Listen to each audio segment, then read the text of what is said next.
Okay, let's start again. And hello, lovely listeners. We're your boyfriend twins. We're the same. But we're different. Also, we're not actually boyfriends. Yeah, and we're not actually related either. Yeah, we just feel really left out, and we want to be featured on one of those siblings or dating Instagram pages.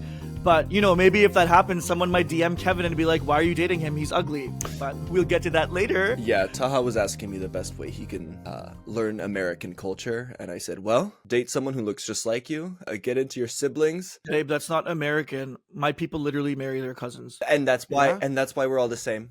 It's so important to understand unity. It's so yes! important to come together and realize that every culture dates their siblings. Yes. Yeehaw. So when we say we're the same but different, we're also talking about our cultural context. And that's why the UN has actually sponsored this podcast. Don't give them that credit. Bitch, if someone's Yeah, not going to sorry. pay for being here, I'm going to lie and say that You're they right. are. Fuck the UN. Also, the UN's Yeah. useless. They haven't done Yeah, anything. fuck so. the UN, bitch. Yeah, They fuck the pay us UN. no money, Unless bitch. UN stands for underwear. Underwear, help me. comma, none. Because that's what I want to see, bitch. That's what I want to see from Yeah. my UN, bitch. Oh, yeah. fuck Unless they UN. have an underwear fetish. United Nations? Yeah.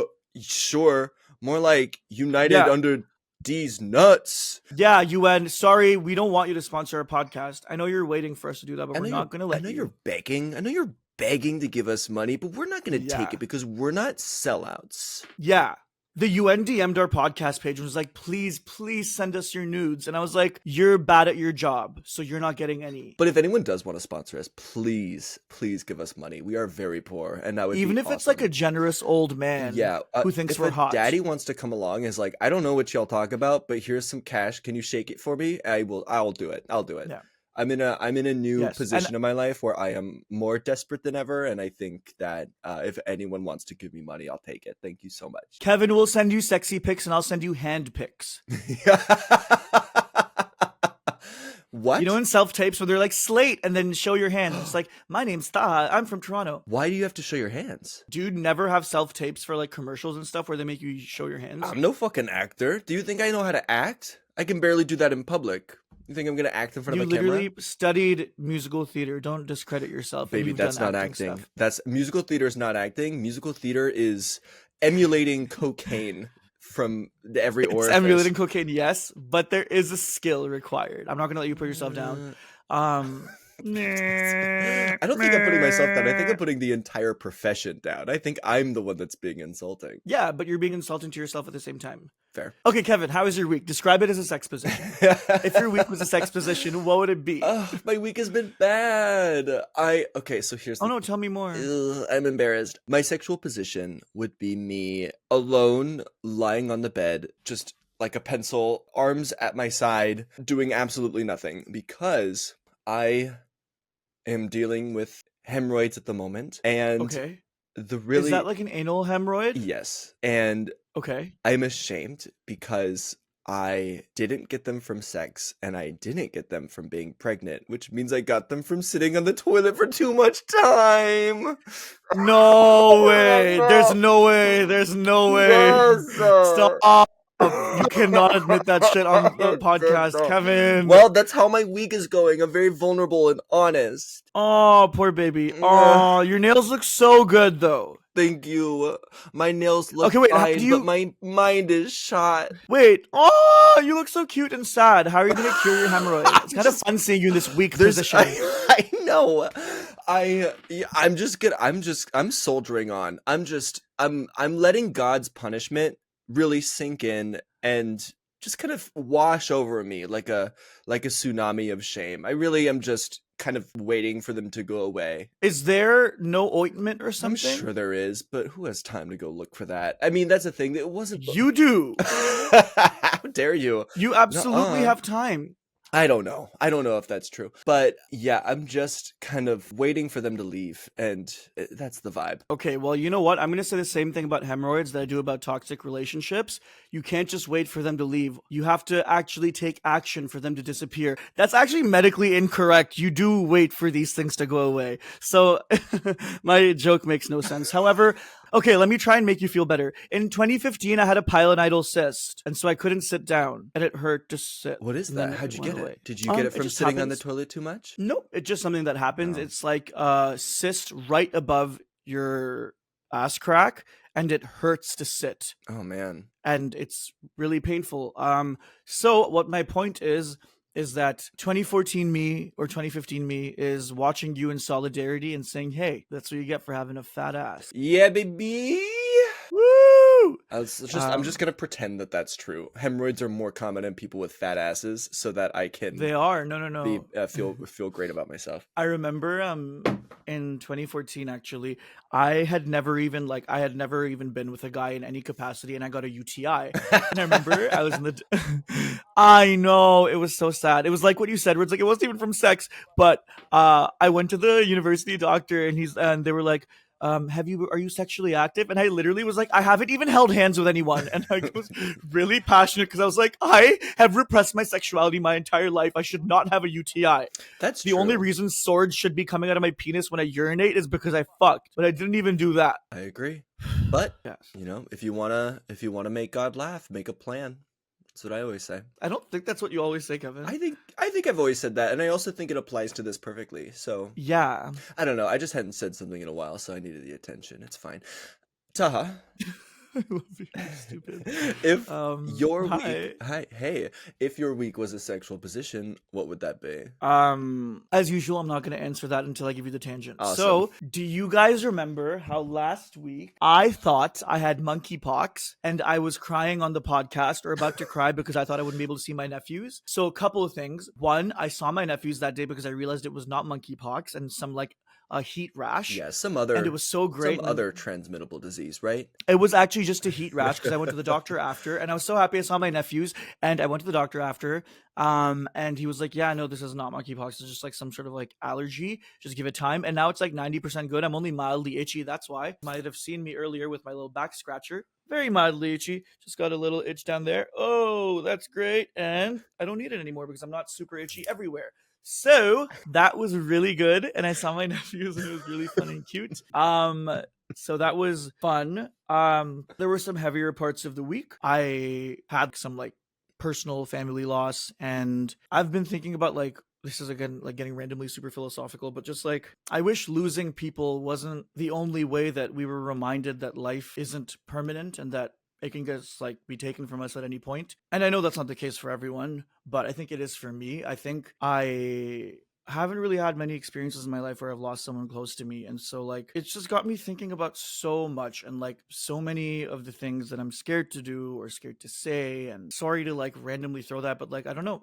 I've felt like being a little bit more proactive with my life after realizing that it can just be taken at any point. So if my week was a sex position, I would be. If my week was a sex position, I'd be in a therapist. Okay, I'd be in a big chair that's fashioned like a doctor's chair, like a patient's chair at a doctor's office and a therapist's office. Okay, so that's because of my cumulative experiences with philosophy and the medical system in Canada. And while I'm on that chair, there's just a little hole in my butthole, and there's just a man, like a nice man, just penetrating me from underneath with his pee-pee. There's a hole in your butthole? No. There's a hole in the butthole area of my chair for access to my butthole. Oh, thank you. I'm so glad that I know. wanted more specification because now I can truly visualize exactly what you I was really worried. described. Yeah, that was great. I'm upset, and I'm going to make this about me. I'm going to make your bad week about me. Also, cheers. My week was good. It sounds like we both had a bad week and we were both contemplating death a lot because of the very similar situations that we were in. So identical. Yes. Yeah. How dare you not come to me when spiraling about nonsense philosophy, because that's basically my favorite pastime. I wasn't spiraling. It was actually really calm. I've known you for too long. I don't believe that at all. I think you wake up in an ever-present spiral of just thoughts and tears. No, I don't know. It was like I know what you mean. I do cry a lot and I do spiral.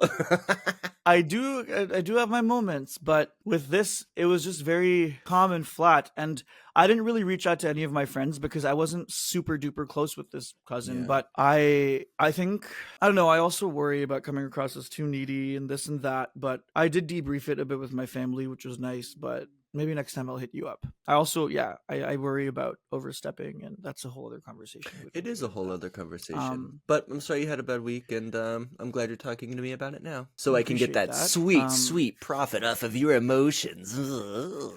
Oh, I love doing. I get sweet, sweet profit off of your biceps, Kevin, and your like sultry pictures. So Hell yeah, there we go. baby.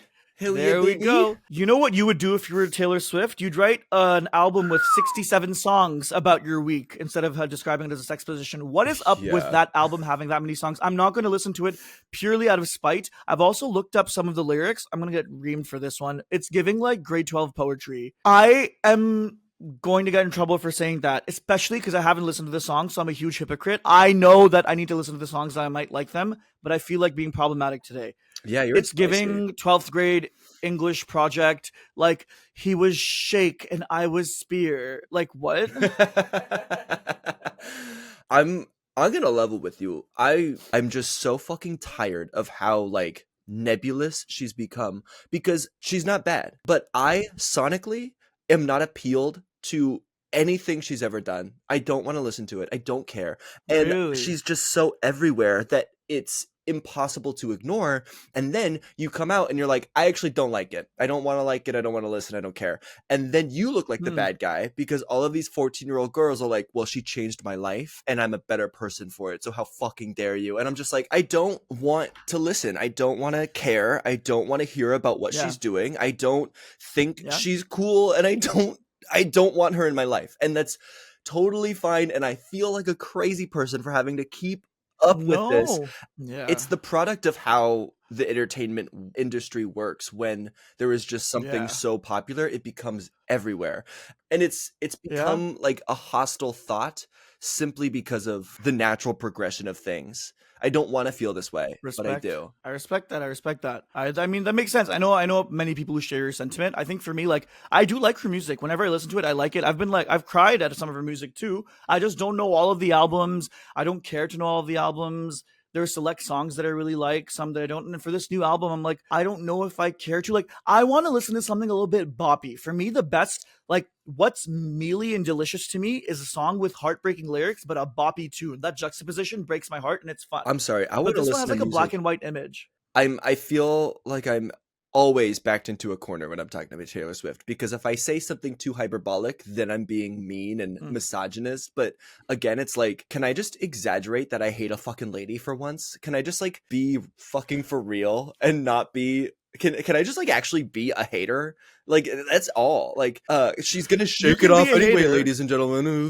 Like I'm Stop. like what? Like is it so Okay. bad that I hate a lady? Is it so bad? You know, the problem is, Kevin, why we need so many disclaimers? It's because there are so many loud, actual misogynistic people on the internet that now everyone assumes the worst in I us. know. Which I would, that's why I assume the worst in people too. It's because of these loud idiots that like people maybe like you who like are like, oh, I actually don't like this person's music, have to justify why they're not being misogynistic. It's so hard to not be a hater sometimes. It really is, and I do my absolute goddamn best to be a respectful person who lives in a society and understands those things. This is your best? Yeah, I'm trying right here. I don't want to live like this. I don't want to live like this anymore, and I'm so tired. I'm so tired, Taha. I'm tired. Then Help kill me. yourself.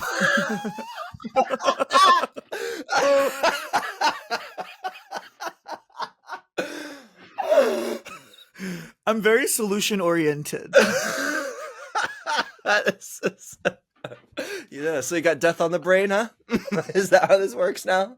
You know, I like One to. I bad do week, this horror. one bad week, and you turn into Stop. fucking Joker. Just like, well, yeah, Shut I know up. the answer. You know, I have a running joke with my friends where, like, if they don't like something I like or vice versa, I'll be like, I'm literally going to go to a public place and make everybody around me watch me take my own life, and I'm going to make sure you're there as well. Or, like, I'm going to show up to your birthday party and absolutely. kill myself. The one thing that you can really do to traumatize someone is just write their name in your suicide note. Yeah. And that's toxic And guess what? You're not behavior, alive. baby. So, what consequences would I have to deal Oh, with? exactly. It's the ultimate Yeah. fart in the elevator and walk off. Yeah. Yeah. Now, the people that actually live with suicidal ideation aren't thinking like this. So if any of you are worried that either of us are not feeling well, I'll speak for myself. I'm not experiencing thoughts of suicide. If I was, I don't think I'd be saying these horrible, stupid things. So just know that I know they're stupid and I'm fine. Well, I'm not fine, but actually I'm fine. If I do kill myself, I'm gonna pick the most toxic avenue and blame it 100% on you. And then you're too emotional, so Oh, go for it. you're gonna 100%. I'm gonna make sure you internalize it and it haunts you for the rest of your life. I think just in general, you and I have actually, I don't have toxic tendencies. I think in general, you have some very toxic tendencies. And I bet that's a piece of why a lot of people are in love with you. I What? think that What? so Where many did that people come are, from? Oh my god! huh? Whoa! Let me get my fucking racket before you lob all those accusations at me. Jesus. Well, I didn't want to lie and pretend that I was also toxic just to make you feel better. That would be unfair. How am I toxic? Explain. I don't think you're toxic as a person, but I think you have some qualities that I can imagine exhibit themselves manifesting in toxic Name ways in them. relationships. Name them. Name them. Name You them. want me to? Yes. Oh my god. What? No, you think I'm Okay.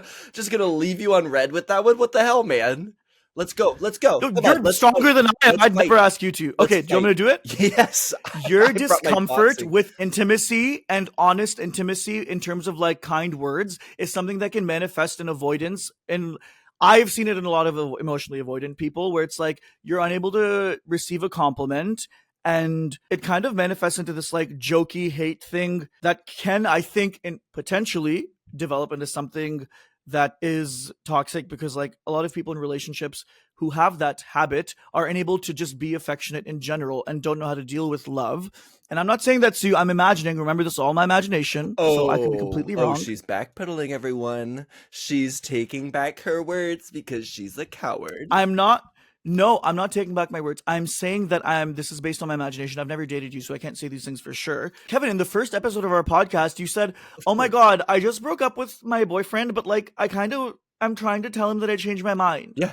That's crazy. I'm not going to sit here and be told that I'm crazy from the person who can't stop crying after each episode. How dare you? I'm crazy too, Yeah, Kevin. I never exactly. said I'm not crazy. Exactly. Therefore, your point I'm is invalid. crazy. Thank you so much. All right. Excellent. Next.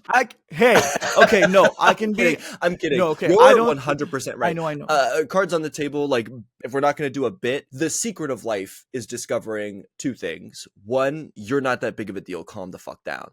Two, Yeah, you've actually hurt someone in your life when you weren't trying, or like you can't stop yourself from doing some damage on this earth. So, like, yeah. try to do that as little as possible. Hmm. 100%. My avoidant tendencies are so ingrained in how I act and how I do things that in order Hmm. to stop them or to improve in any way, I have to act like a different fucking person. It's interesting where like the patterns of behavior that I'm noticing are not just like, oh, Kevin, maybe take a different turn instead of going down that path. It is, in order to fix this, you have to do a 180 and stop thinking this way. No, and everyone has their own journeys with it. I just want to also clarify that now that we're doing cards on the table, not doing a bit, my anxious attachment, everything has been, especially in my first relationship, was such a source of chaos and like bad everything. Like I talk a lot of shit about the first person I dated. Still stand by the fact he's a like disgusting piece of shit. I put him through a lot, and I was quite a toxic partner, especially at the beginning Like of our what? relationship because of how Like what? I'll tell you, I was really, really anxiously attached. I'm somebody with like I'd say I have an anxious attachment style. I've learned how to work with it and had a very like successful, great second relationship. But like I can be really fucked up and like I just deal with it on my own now because I've worked on like coping mechanisms and stuff. But like I'm also somebody with the capacity and have been very toxic. So for example, in my first relationship, like I was very possessive. And we talked about this on the podcast a few episodes ago. I thought that love was possession, having someone. And that was taught to me as romance. And you can imagine how that manifests. It can be controlling behavior. It can be overly panicking if he's talking to guys too much. It was all of that gross stuff that now I'm like, oh God, I would never. But these were things that I actively did in my relationship. And like you said, like I hurt him. I hurt him when I did that. And you're so right. Like I think a lot of people struggle with admitting that they have hurt people. And I think a great first step for me at least, and maybe you, is just being like, okay, I hurt this person, and that is kind of motivating me to stop acting this way or motivating me to work on reconceptualizing the way that I interact with love and intimacy. So I guess what I'm trying to say is that like since we're doing like I'm not trying to be funny, I do You want to can be really funny too. emphasize. God forbid you I try know to I be can be funny entertaining and too. share information, Taha. No, I one at a time, okay? I can't chew gum and walk at the same time. So this is kind of like that. But I just want to clarify that like I'm also in a similar boat where like I also deal with these things that make me a potentially toxic partner. I don't like the narrative that, oh yeah, Kevin's the toxic one and I'm great. Like I I do. don't I even think want to it's fun. jokingly perpetuate Oh, that. I do. I know you think I it's like fun, it but a I lot. don't even want to jokingly See, here's the perpetuate thing that. though. I think I am very comfortable with how mean I can be. Like I because I've been Yeah, called we can tell, bitch. Let me You know specify. what Kevin told me? He was like, "Yeah, Taha's just as bad as me, but because of his face looking like that, people don't like get as angry because I have like big eyes and I'm very like apparently I have sympathetic facial features and Yeah, expressions. look at you. No, Kevin, you're just meaner than I am." I don't know. I don't know if that's true. But my point, speaking of being toxic, like I've always grown up thinking like the meanest bitch in the room is the smartest and funniest. And it's I've gotten better at it, but for a long time it was really hard for me to curb what I thought was funny and what I thought people could hear. So like as a Hmm. kid, my sense of humor was always so like warped and almost inappropriate. And now I have a Yeah, much now as a better geriatric motherfucker, you still have the same issue. Yeah, Yes, we that's know. right. That's correct. No, Back in 1920, when you were in elementary school and they didn't have pencils yet, you're like, when I would write with my fingernails on the chalkboard, I used to think of all these things. And, you know, I'm going to let you absolutely. continue, please. But yeah, I just I have a better understanding of what people can take and who those Yeah. people are around me that can take it. And Mm. I think a part of understanding toxic behavior in other people is identifying authenticity. And I do think authenticity is something that I gravitate towards and understand pretty well. Like you're not going to find me hanging around too many people that are just kind of either self-centered or only looking out for their own benefit. Wait, but I need you to elaborate on this. People can be their authentic selves and still be very toxic. What I'm saying is I think toxic behavior is often found in the inconsistencies of someone's behavior. So, like when someone says something and does the complete opposite, I think that's like an immediate tell that they are someone who's not looking out for the people they love around them. They are only interested in themselves. And I'm not saying like there's a surefire way to identify toxic behavior, but that's like the number one red flag to me is if someone is Hmm. simply inconsistent. Oh, I'm so sorry I'm late. I didn't mean to. They're late 3 more times. Oh my gosh, I did not know that was yours.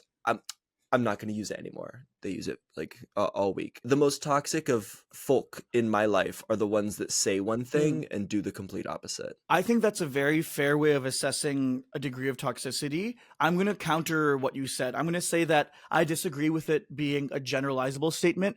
I've met a lot of people, including myself, who, and maybe this is because I'm around more anxious people and maybe you're not, but a lot of the toxicity like manifested in my experience with friends and me and relationships, etc., from a place of authenticity, from like, oh, I was being possessive about you and controlling because I was really scared about losing you. I was really worried that you would make the wrong decision and I wanted to protect you. And that's where that toxicity came from. So Interesting. I will counter your point in saying it's generalizable, but I accept that that is your experience. In my experience, it's been a lot of the opposite. But again, that's just because of the Hmm. people I surround myself with. I think anxious people, maybe we attract each other. I think anxious people tend to be really sensitive. I'm a really sensitive person and I love sensitive people. It's just corny, but ever since I've like become way more healthy and functioning in relationships, both platonic and romantic, you're gonna make so much fun of me for saying this, but I We'll genuinely see. believe it. I think my sensitivity is a superpower. That's my favorite Taylor Swift lyric. Shut up! You're so mean. Stop. The one that's definitely on our album. Fuck you, Absolutely, Kevin. absolutely. You I'm just saying, stupid you're slug. emulating your favorite artist, Taylor Swift. I Fuck completely you. get it. And no, Kevin, so my point is that like the traits that underlie your toxic behaviors, once you learn to handle them and be a functioning person in relationships, is that overstepping?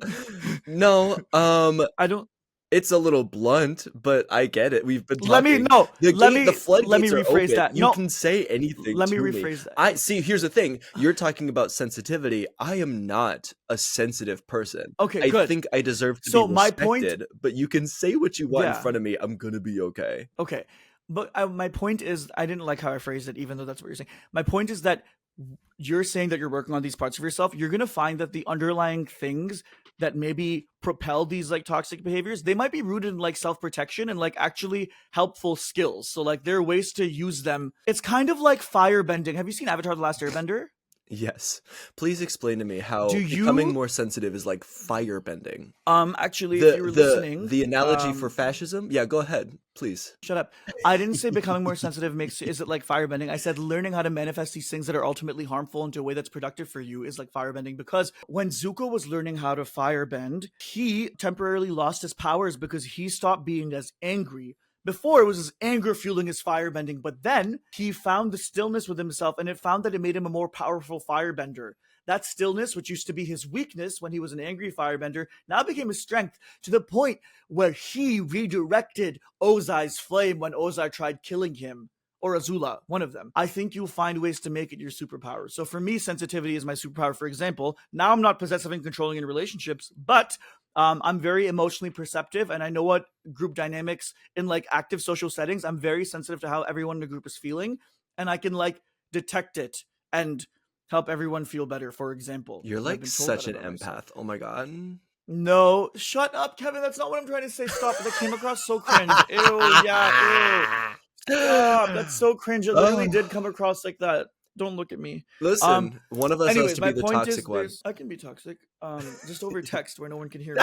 That's the worst place to do it. Why would you ever leave a paper trail? That's another thing. If we're talking about toxic people in our life, something that's always kind of confused me or something I just don't understand is the most toxic people in my life have revealed themselves over text. Like, maybe this is me who's someone who's like maybe a little too calculating and too over I tend to overthink things too much, but I have screenshots of people that I've like cut off, and before I cut them off I just get my collection of receipts and then I kind of use that as an example to Yeah. shut them out. But I'm like, if you are someone who is trying to be manipulative or someone who is attempting to get something out of someone because you think you deserve it, like, why would you ever leave a paper trail? That is so It's odd to because me. it's so widely accepted now. Like even in like Yeah. situationships or relationships, like people, how many TikToks do you see about people talking about their toxic boyfriends or exes with screenshots? People accept it to the point where like not only are people like constantly being like, here are like my relationship traumas, and all of us are like, oh my god, yes, I also am attracted to this thing. For me, it's I'm very attracted to emotionally avoidant people. But also like things like don't even make that face. And I didn't things make like any those fucking face. serial killer shows where people are like, oh my god, like Jeffrey Oh my Dahmer. god. There's this romanticization of like toxic behaviors and we're like, oh my god, like he when he's 6 foot tall and ignores you. Me, I like that's my weakness. It's become so like laissez-faire to just talk about these things, and it's made those people feel comfortable with it because we accept it. I like what is that? Like what is that? Yeah. I mean, yeah, I just like the people who are like, it's a big leap to say those who are attracted to men who are mean to them and 6 foot are, lack self respect. But it's the true crime of it Well, all where. I do. So But that you can say that about me, babe. but I think the true crime aspect of that is incredibly toxic and lacks self-respect, because it's like, no, no, no, no, no. This isn't a bad boy in a leather jacket. This is a murderer whomst you think is interesting and dark simply because they're brooding, and that makes you a silly, silly person. I feel like the almost twilightification of the Oh. true crime brand has become like Yeah. so Oh annoying my to god. see. Or like fan edits too of like Oh serial yeah. killers where I'm like you realize there were victims of their crimes who lost their lives forever. People don't realize how absurd it is that this entire true crime genre has become so like weirdly self-indulgent and like disgusting Oh, in the that's way such a that good way to like put it, yeah. kind of encourages all now, or maybe not intentionally, but it seems to be encouraging audiences to kind of put these people on some sort of pedestal. They've And become I'm their own like, Marvel superheroes. Like, they've become their own it's franchise and brand. Like the Jeffrey Dahmer glasses. You yeah, can buy them somewhere and someone will be like, look, it's giving. And it's like, oh, that's that's actually super fucked cool. up. If that's what you want to emulate, baby, that's what you want to emulate. Good for you. It's so fucked I up. I guess, hate it. I hate that. yeah. I just like, I wish these true crime stories made more effort to say something rather than just be dramatic, because I think that Yeah. drama is Yeah. addicting, but if they actually made an effort to like give these characters a interesting arc in a way that doesn't make them a hero or doesn't make them mysteriously brooding, I don't know. Yeah, like, do we need to have a sympathy? Well, no, I agree, Kevin, because when you're writing a story, you want to have characters that are sympathetic because it engages the audience. But when you apply that writing or like editing perspective on an actual person Yeah, who killed people because you want to entice the things get audience, you're messy. actually rewriting actual Yeah. narratives, and you're actually rewriting and making people reconceptualize all of these tragic things that happen to people. And like, I don't think it's particularly helpful. Yeah, I agree. Because like you said, it's not like they're describing, it would be one thing if they're describing what for people like Jeffrey Dahmer did and went, these were the signs that he was unwell as a child or like needed help, and like here's how like we communally can like stop people from getting there and like having more community resources and da da da da. That's not what's happening. Hmm. They're literally just like, Jeffrey Dahmer killed all these people, and then he went and he did this awful thing, and people are like, oh my god, spooky. And then now it's kind of blown up, this culture of weird idolization of these horrible people. Anyways, Yeah. all that's to say is I agree with you completely.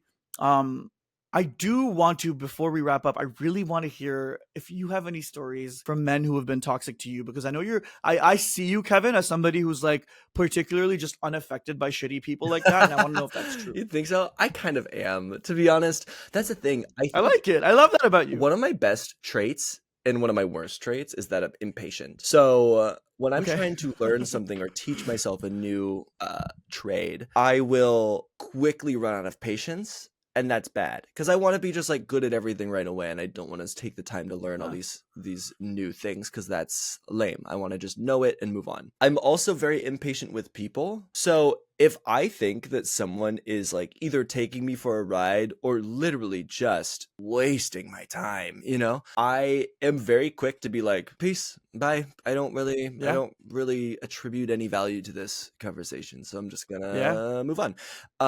And some people can. Do you have a story? I want to hear a specific story. It happens so often in so many tiny little contexts.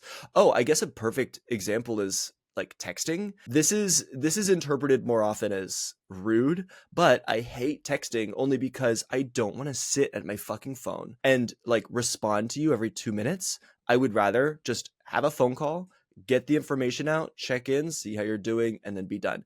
I don't understand how people can look at their phone every other fucking minute in a conversation and like carry on the pace and intrigue. I just want someone to say the fucking info, get the fuck out, and leave me alone. And people are like, why are you so bad at texting? Okay. It's like, honestly, because I don't want my phone at my side 24 hours a day. And every time I look at my phone, I think about opening a different app or having some other distraction keep me from what I'm supposed to be doing. So I want to put my phone down, have it on the other side of the room, and then be doing what I got to be doing. When people... So you're saying that habit of yours is what prevents you from getting trapped into being in toxic relationships via text, and why you can just detach from, if it's like a phone thing. It's one way where my lack of patience it creates a boundary. However, that can be interpreted as healthy or not. Like if someone's like, why don't you text me back? It's a shitty thing to be like, well, I didn't want to. But at the same time, if someone's only going to text me, I know that that's a relationship that's probably not going to be very fun. So I'm just... Really? Only texting? Ugh, yeah. I don't know. I have friends that I text more than I see because they're like far away or like we're busy, but that's not fun for me. Great. Okay, that's fair. That's very fair. I don't think that's a common trait, which I think is fascinating. That's the thing. I'll check in. I'll say, hey, how are you? Oh my god, that's great for you. But I'm not gonna like if a relationship is exclusively texting, it can only go so far.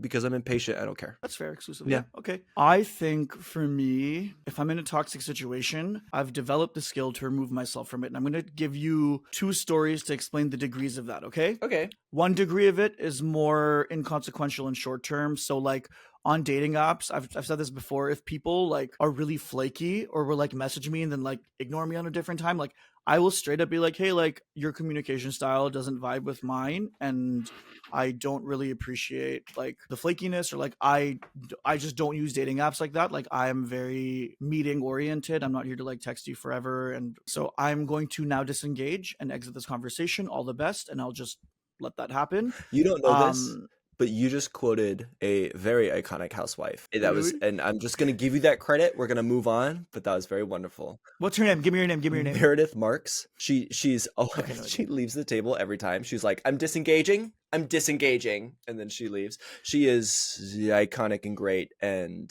from Salt Lake City. And You anyway. have to have that skill. I used to love watching the show What Would You Do? It's this reality show. And that yeah, it basically has people like they hire actors to be in like a restaurant and like pretend that one of them is like saying something horrible to the other, and there's a camera to see if other people intervene. Hmm.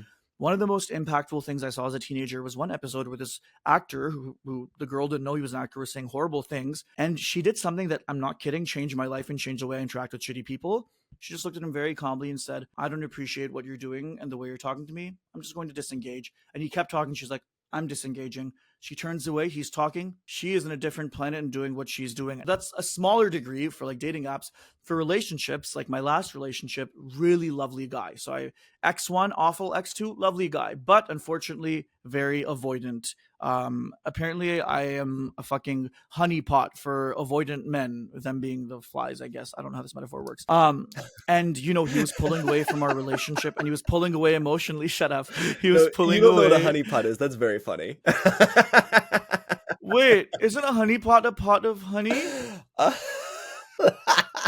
What? It's what Winnie the Pooh has. It's a honeypot. What? What is it when someone comes in your belly button? oh What? my god. Stop. What's honeypot? Do not say don't worry about it, Kevin. You know. No, it's I mean it's just slang for luring people into a false relationship. Oh. Yeah, I just love the idea of you describing yourself like a honeypot in a very innocent way, but actually having this like I don't know why all these men are so interested in like going to me. I'm just a honeypot. Meanwhile, you're just like hanging out with your tits out of your shirt, just like shaking them around. Be like, oh, I hope no one Shut wants the to fuck. touch me at this bar You're tonight. so dumb. You're so I dumb. won't You're so accuse stupid. anybody. That's so stupid. Back to what I was saying. He was emotionally pulling away, and we talked about it, but he did it again. And I promised myself after that first relationship I'd never do that again. Fast forward to the second relationship, it's happening. Unfortunately, this man is much nicer, and I'm deeply in love. Like Kevin, when I love so deeply. Like it's crazy. You don't have to tell me twice. I But not believe like it. crazy. Yeah, Let's yeah, not yeah. say Shut things up. we can't take back. Let's not say things when we say stupid things all the time. Oh, burn. That was a stupid comment. I'm sorry. It was a good I'm try. really It was a sorry. good try. And so, even though I was deeply in love with this man, I remembered the promise I made to myself, and I initiated a breakup with him. And it was fucking difficult for the first 6 months because he wasn't a bad person, but the emotional avoidance was a toxic trait and couldn't, like, it was a disconnect between my brain and my heart. My heart was like, no, Taha, like, you love this man. It's okay. You'll make it work. My brain was like, no, because I promised myself I wouldn't let myself be treated this way. And I can find somebody who doesn't want to pull away because I know I'm a fucking catch. And so I had to really like embody that and just unplug. And so my point is that when I've been in situations with men who are toxic in varying degrees, I find that that detachment is really, really helpful, or that unplugging. I think for me at least, you got to rip the band-aid off, do it cold turkey, none of this slow breakup stuff. It's how I try to practice more self-respect. Yeah. And it's something I need to work on. I'm not like you where I'm like really good at the self-respect stuff in dating. Truly, I struggle with it. It's like I will give people many chances, even on dating apps. Like I genuinely say this sincerely. I want to be more like you in that capacity. There's no other capacity in which I want to be more like you because you're a fucking psychopath. But in that capacity, I really want to Thank be more you. like you. I agree. Say something mean back. Don't just accept it. No, I'm gonna leave it right there. Okay. No, you're welcome, bitch. I'm good at many things. Can I just say? Okay, so just Oh god, is it gonna be about a book? You fucking virgin. Yes, it is. It's my favorite book. Yeah, I'm I so knew it. glad we got to this topic because it doesn't help other people not be toxic, but something that kind of like changed my entire world was learning how to understand the motivations behind toxicity. Because if I can understand the motivations behind why someone did something, I don't have to like it, but I can draw the emotional lines of how we got there, and I can choose not to blame myself. And that has always been really valuable. Ooh, Conflict is Not Abuse by Sarah Schulman is my fucking Bible. It is so good. I've heard of this one. It's so good. I've read it like twice. I've read it so many times. I used to keep it on my mantle until Tango once knocked that mantle into his dog bowl, so the book itself is like a little wet and crinkly. But let me just read you a quote because it's so fucking good. Yeah. Please. Overacting in the present is often a consequence of unresolved anxiety from the past. We don't have to be professionals, geniuses, or scholars to understand this. It's common sense. As all novelists, playwrights, screenwriters know, people do things for reasons, even if they don't know what those reasons are. Anxiety is best addressed by support and love in trying to understand those reasons, not false loyalty of aggression to escalate unjust actions. So like that's just a little piece. But I think like the concept of understanding why someone is going around labeling themselves as either the victim or being attacked or perpetuating this idea that everyone's against them is so telling and so interesting. And this book really just conceptualizes a lot of those activities. And it's my favorite.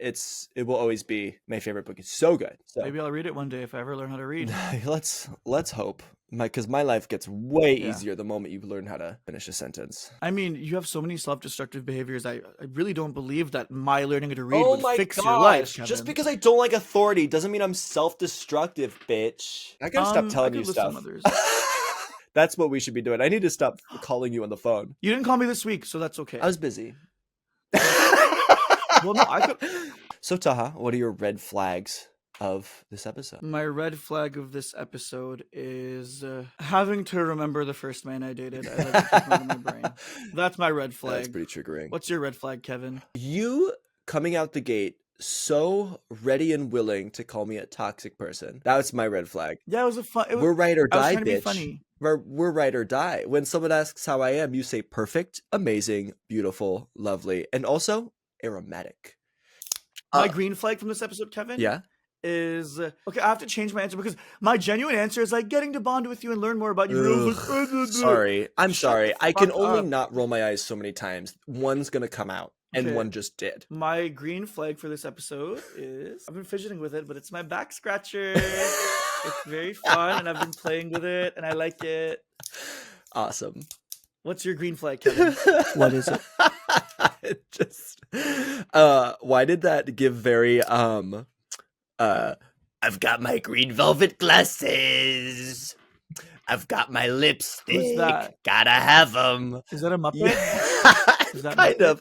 Have you not seen that Big Ange audio that's going around where she's pulling things out of her purse? Ange? Big Ange from Mob Wives. The episode's almost over. We don't have time, but we will get into this later.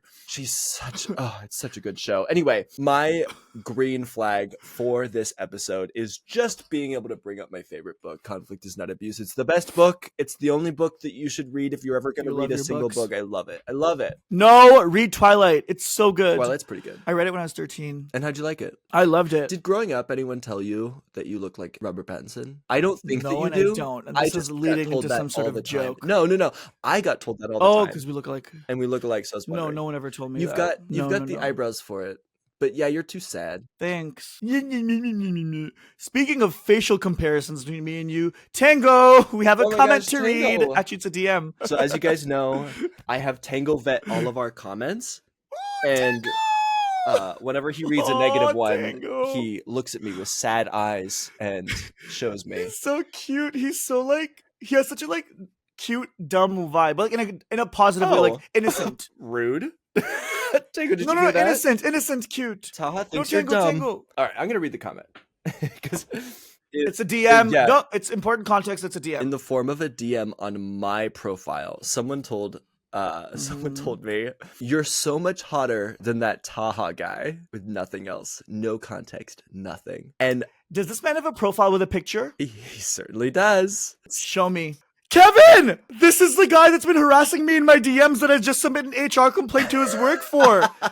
He's been responding to my Palestine posts, calling me like saying I'm a terrorist, calling me an idiot, telling me I'm a catfish. I literally contacted his place of work because his full name is here, his face is here. Yeah. It connects to his LinkedIn, so I contacted his work's HR and told them that this man's been harassing me and that he's publicly reflecting his company.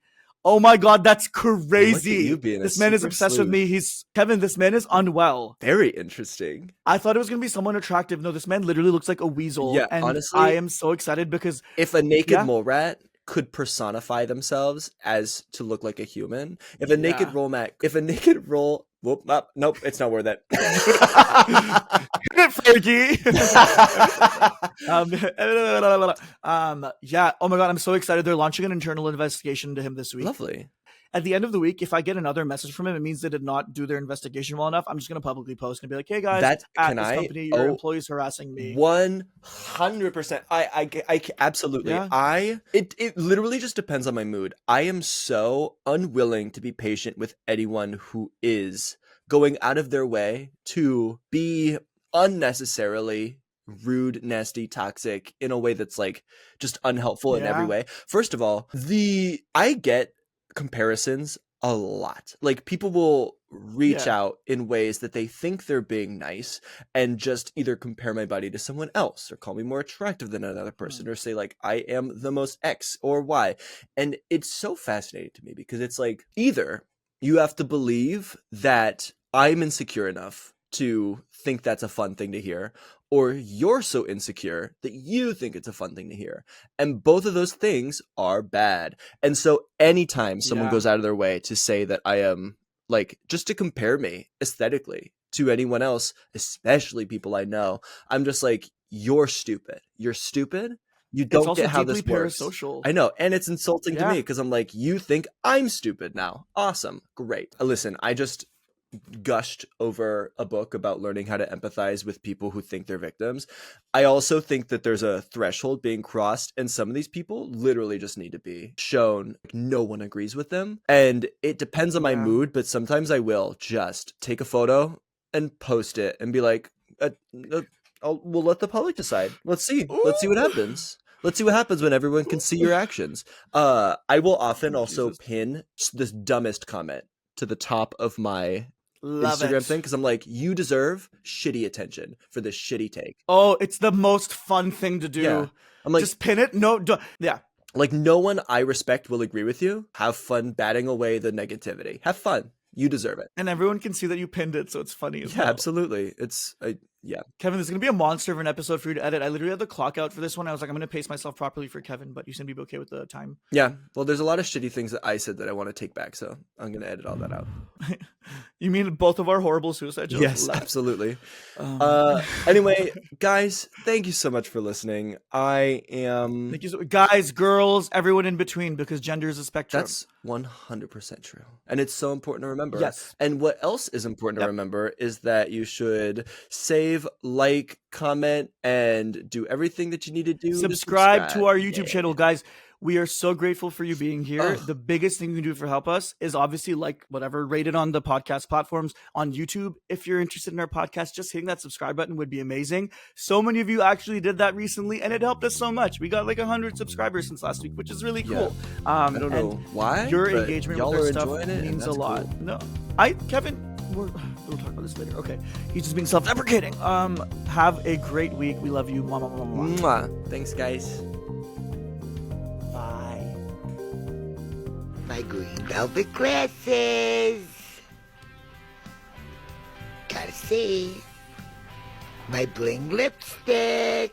Gotta have it. With the mirror. And then all my Chanel lip glosses. My Mercedes car key and Louis Vuitton keychain. And my little Celine bag. And my Italian Lucky thing.